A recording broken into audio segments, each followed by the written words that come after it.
L&M, the modern cigarette that lets you get full, exciting flavor through the modern miracle of the pure white miracle tip. Live modern. Smoke L&M.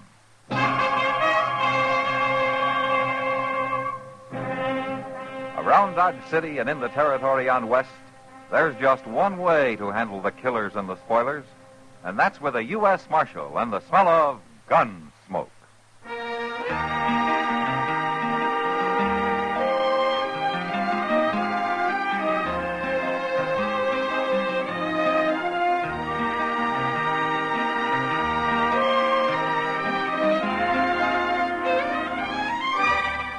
Gunsmoke, starring William Conrad. The story of the violence that moved west with young America. And the story of a man who moved with it. I'm that man. Matt Dillon, United States Marshal. The first man they look for and the last they want to meet. It's a chancy job, and it makes a man watchful. And a little lonely.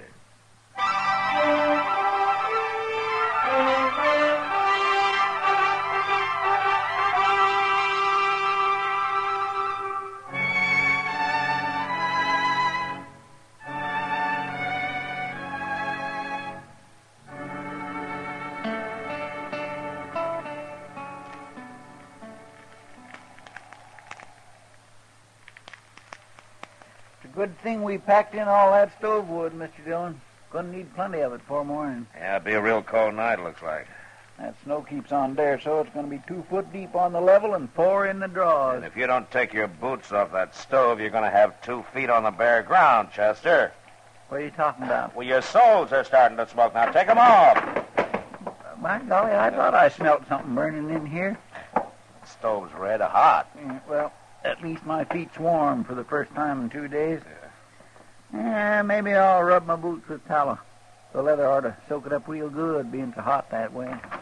Evening, Matt. Oh, hello, Kitty. Hello, Come on in. Kitty. Oh, it's cold out tonight. Yeah, well, come over here and stand by the stove and burn with Chester. Oh, I now. can't stay, Matt. I got to get back to the Long Branch. Ah, big crowd tonight? Yeah, but quiet one. Men get sentimental around Christmas time. Oh, I'm that way myself, Miss Kitty. So am I, Chester. I was thinking earlier this evening what it was like when I was a little girl. We used to always say... Well, that was a long time ago. Well, why don't you stay a while, Kitty, and let Sam run the place tonight, huh? Well, the boys sort of need me, Matt. Talk with them and laugh with them, even though they're thinking of somebody else at the time. Well, yeah, I know, but... Well, I don't mind, really. Kind of nice to be needed by somebody. What I was thinking, though, Matt, later around midnight, maybe the 3 of us could get together. Make some hot rum, maybe? It's a good idea, Kitty. Yeah, doggone, maybe I can get old Mr. Jonas to rustle up some chestnuts. And I'll be counting on it. All right. I'll come here if that's all right. I'd kind of like to get away from the Long Branch. Okay. Oh, well, how are you, Mr. Beeker? Good evening. Well, I'd better get on back. I'll see you later. All right, Kitty. Come on in, Jethro. You look like you could stand some warming up. Marshal Dillon, got some trouble out in my place. Oh, what kind of trouble? I've been invaded, attacked it on my own property, shot at. Look here, at that there hat. Ah, that bullet come much closer. You'd have been shot, not shot at. Who was it, Jethro? A couple coming through in a wagon. They took over my barn and won't let me put a foot inside. Now, what do you mean a couple? A man and wife? How do I know whether they're man or wife or not? Well, maybe they just wanted shelter from the storm. Marshal, I don't care what they want. They took possession of my barn without so much as to buy your leave. And I want them throw it out tonight. Oh, now, can't we leave it till morning, Jethro? No, sir. Will Ross ain't spending the night on my property. Will Ross? Yeah. Is your daughter with him? Harmony? Marshal, I ain't got no daughter. Well, you did have until 2 years ago when she married Ross and you threw them both off the place. For the last time, I ain't got no daughter. You had one for 19 years, Beeker. You know me for a man of my word, Marshal. Now I'm telling you this. If you don't ride back out there with me right now and get them 2 off my property, I'm going to burn that barn down with them inside it. Chester, Yes, sir. you better saddle a couple of horses.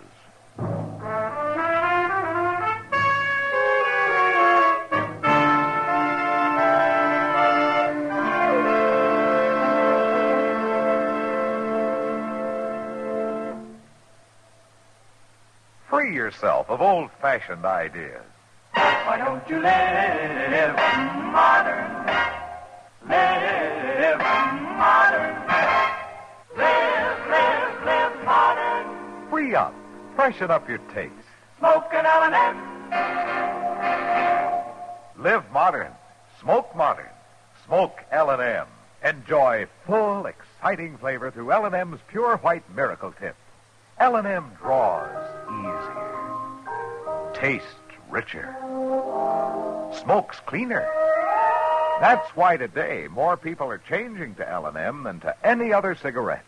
So free up. Freshen up your taste. Live modern. Change to L&M. Make today your big red letter day and start to live the modern way. Live modern. Smoke an L&M. It's America's fastest growing cigarette.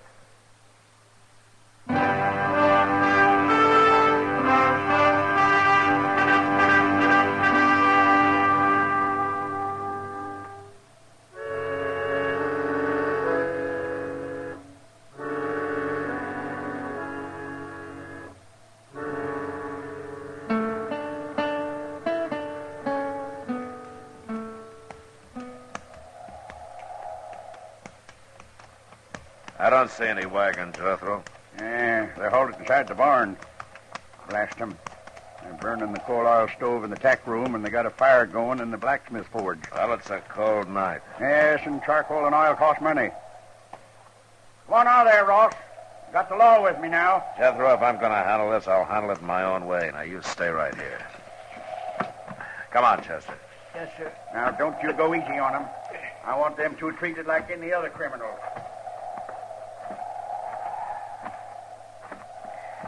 You make mighty good targets again this snow, Mr. Jones. Yeah, I guess we do it that. The wind dies down, may not turn into a blizzard after all. But I just don't like the idea of walking right into a gun. Who is it? Who's out there? It's Matt Dillon. Hold your fire, Will. You stay back. I'm warning you, Marshal. Just want to talk to you, Will. Now, come on, open the door. It's cold out here. Is old Jethro with you? No, just me and Chester. You can come in alone, Matt. You leave your gun out there with Chester. All right, open it up. Here, Chester, hang on to this. Mr. Jones, I just don't like this.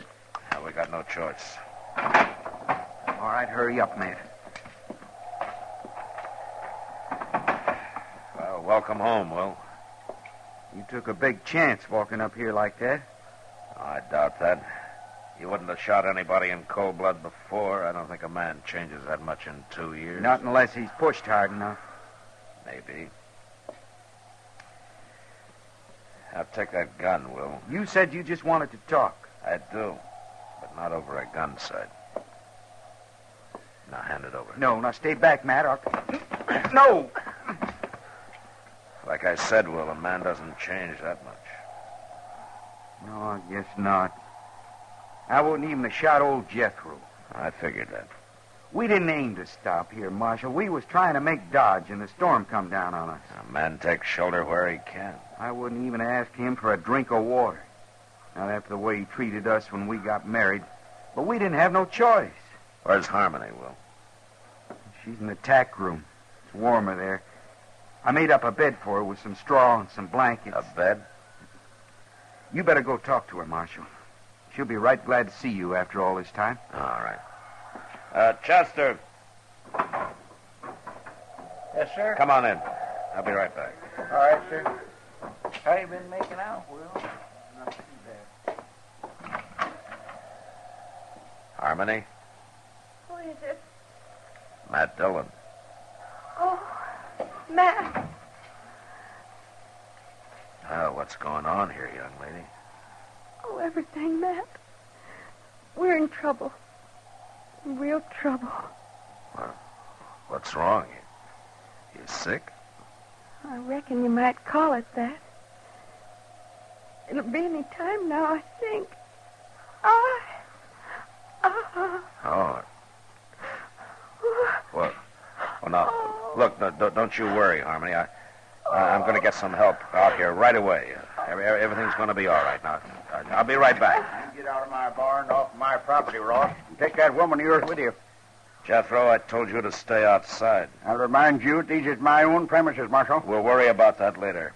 Chester, go get Doc out here fast. Well, what'll I tell him? Is Miss Harmony took down sick? Not exactly, no. What? Just get riding, Chester. My. Yes, sir.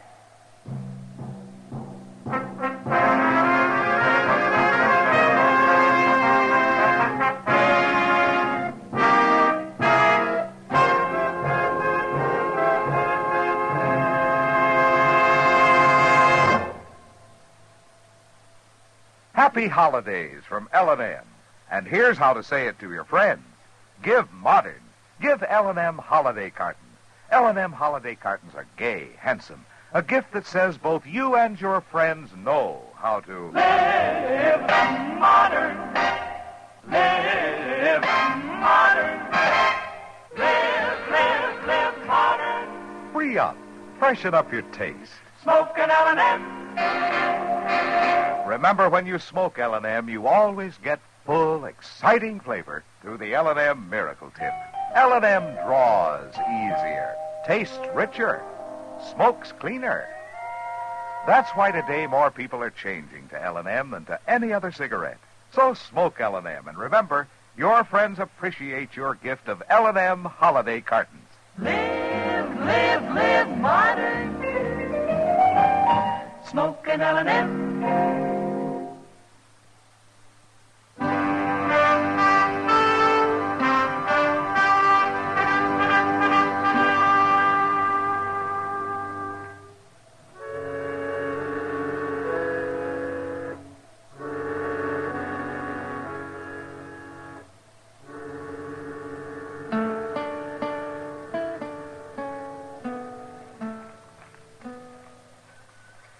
Matt. Oh, Matt, I'm scared. Now, you just take it easy, Harmony. Now, Will and Chester are going to be back any minute now. And they'll have Doc with them. Why don't they hurry? Don't worry, it won't be much Oh, longer. they've got to hurry. Oh, they've just got to. Oh. It's going to be all right, Harmony. Why couldn't Chester have gone alone? Oh, why did you have to send Will with him? Well, if he'd stayed here, Harmony, your father and him would have been at each other's throats. Where's Pa? He's out there keeping the forge burning, heating up some water. He's looking sicker by the minute. Why did it have to happen here, Matt? Oh. Harmony, take it easy. Oh, Will you? if I only had something to hold on to. Maybe if you'd give me your hand. Here, take my hand. Oh. Here. There you go. There you go. There you go. You know, baby's first look at the world ought to be all love and joy, not like this. Now, with Pa hating us like he does. Oh, no, Harmony. He does. He hates us. Will and me both. Well, maybe not as much as he puts on. Oh, Matt. Oh, you're right, I think. What do you mean? Oh, it's not going to be much longer. It's... Oh... Just take it easy. If Doc doesn't get here, you'll stay with me. You'll help me, won't you, Matt? Well, sure I will, Harmony. I'll do what I can. But he'll get here, though. Doc always makes I it. hope so. I hope so, Matt, but I'm afraid he... Oh, say, look, it's coming. Now, what's all this fuss about? Oh, Doc. Thank goodness. It's a fine time of night to drag a man out in the snow. Yeah, put my bag right there. I can't see why you didn't plan this thing at a decent hour, young lady. Doc, I'm scared. Oh, scared fiddlesticks, not a thing to worry about. Women were having young'uns long before you and me was even born. Hurry, please. Oh, well, now then, you just settle back there and you quit worrying. I'll tell you when it's time to hurry. Doc, do you mind if... Well, now, Matt, why, you're as white as a sheet. Oh, well, Doc, Oh, you thought you was going to have to take over by yourself, huh? Now, you go on out there and you tell that old buzzard out there to heat up some more water. He hasn't got half enough. All right, Doc. And then stay out from underfoot. Me and Harmony's got some work to do. Go on now, get.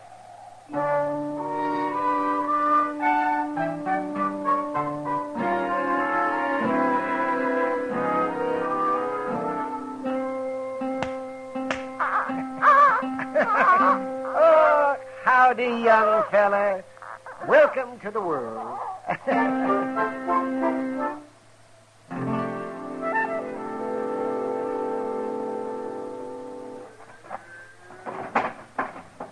My gracious, it is cold, Mr. Dillon.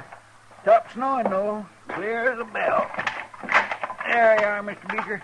Better put some more wood on that forge, I guess. It's burning down pretty low. And so's my wood pile. It's a fool waste trying to heat a barn in midwinter. I'll cut enough to make it up before we leave. Yeah. One thing sure, Jethro, we ain't going out beholden to you. You always was a fine one to talk. Mostly, I can back it up. You didn't with Harmony. We don't need your old man's farm, you said. We'll have us one twice as big, you said. We run into bad luck. Yeah, sure you did. And you come crawling back with your tail between your legs. Not to you, we didn't. We got caught here tonight by accident. Bad luck accident. That's all you was born for. Just what I told Harmony when she defied me and up and married you. That's so. Now, you listen to me, Jethro. All right, that's enough. Settle down, both of you. Well, I didn't give you back your gun just to have you start another argument. I'm sorry, Marshal. I'm just kind of on edge, I reckon. Well, it ain't no wonder when a man's got a new little boy less than an hour old. Yeah, the rich get richer and the poor have young'uns. Jethro, shut up. Marshal, I'll remind you that all of you are trespassers on my property. I thought we settled that. I'm here because you called the law in, remember? Well, you sure ain't done nothing.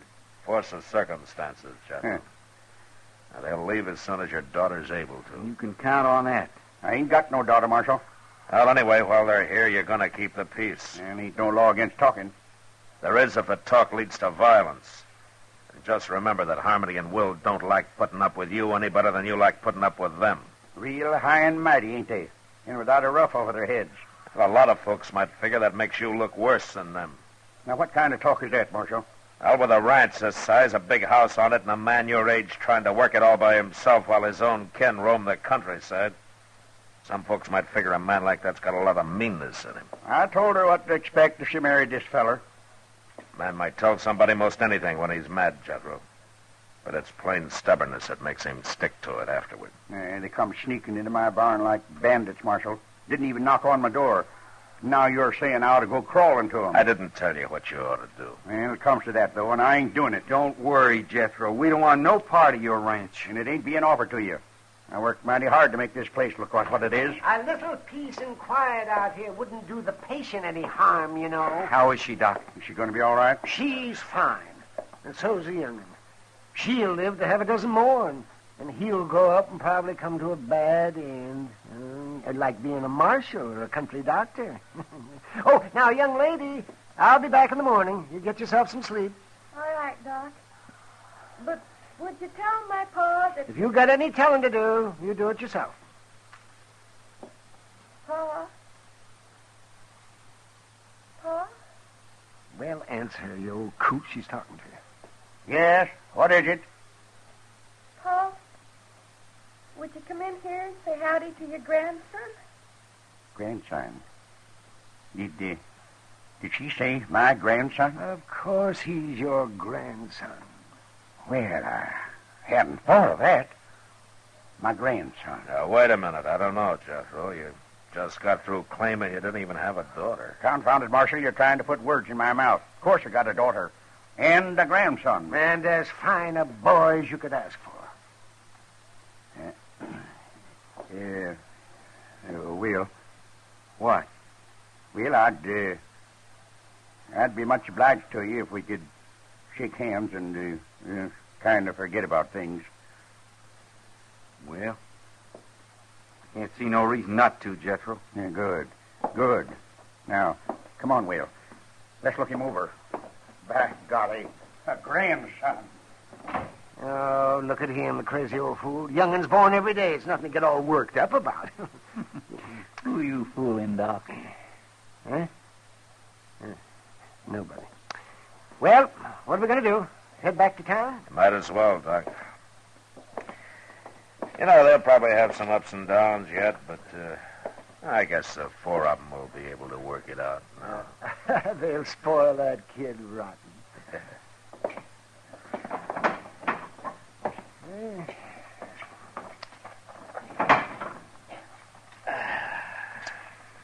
Well, that ought to be a fine night after the snow quit, doesn't it? Yeah. Mm. Look at those doggone stars. Say, Doc, why don't you come by the office when we get in town? Kitty will be there, and we thought we'd have a little something to drink and sit around a while and talk. Oh, that sounds fine. Yeah, hold on. It's pretty near 4 o'clock in the morning, Mr. Dillon. That's right, Chester. Well, Miss Kitty won't still be waiting up. You want to bet?